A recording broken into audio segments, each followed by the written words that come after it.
வேஸ்ட்டாக ஆகாமல் ரொம்ப ஈஸியாக சிம்பிளாக டக்குன்னு ஒரு நிமிஷத்தில் வெயில் இல்லாமல் நைட் டப்பா கழுவுற அந்த இந்த டிப்ஸு யூஸ் பண்ணிக்கோங்க. நம்ம எல்லோருக்கும் வந்து ஒரு டஃப்பான விஷயம் ஒன்று இருக்குது. எனக்கு வந்து என்னை பொறுத்த வரைக்கும் என்னென்னா, நெய் காய்ச்சறது கூட பெரிய விஷயம் கிடையாது. ஆனால் அந்த நெய் டப்பாவை கழுவுறது பார்த்திங்கன்னா ரொம்ப ரொம்ப கஷ்டமான வேலை. இதை வந்து ரொம்ப ஈஸியாக இது பண்ணலாம். இப்படி வெயில் வச்சா கூட உங்களுக்கு வந்து காய வைக்கலாம். வெயில் வச்சா கூட உருவும்.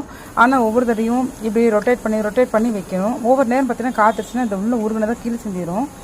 இது இல்லாமல் ரொம்ப ஈஸியாக நெய் டப்பாவை நான் உங்களுக்கு வந்து க்ளீனாக கழுவுறதா இருந்தால் உங்களுக்கு எப்படின்னு காமிக்கிறேன், வாங்க பார்க்கலாம். இந்த மாதிரி ஒரு எம்டி பேன் வச்சுட்டு மேலே ஒரு உட்டு கரண்டி ஏதாச்சும் ஒன்று வச்சுக்கலாம், இல்லை சில்வர் கரண்டி ஏதோ ஒன்று வச்சுக்கலாம்.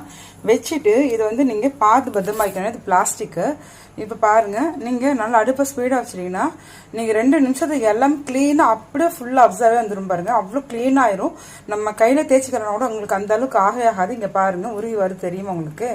பாருங்க, உருகி வந்துடும். உங்களுக்கு எல்லாமே அந்த ஹீட்லேயே வந்துடும். இந்த கரண்டி வச்சு இப்படி வைக்கணும் மேலேக்கு. அப்போ ஈஸியாக உருகி வந்துடும். நீங்கள் பாருங்க எவ்வளோ சூப்பராக க்ளீன் ஆயிடுச்சு. அப்புறம் என்னங்க, இதை எடுத்து ஈஸியாக டக்குன்னு இன்னுமா போட்டு கழுவுறதுக்கு நம்மளுக்கு என்ன கஷ்டமா என்ன? பிடிச்சா லைக் பண்ணுங்கள், கமெண்ட் பண்ணுங்கள், ஷேர் பண்ணுங்கள், சப்ஸ்கிரைப் பண்ணுங்கள். நெக்ஸ்ட் வீடியோவில் பார்க்கலாம். பாய்.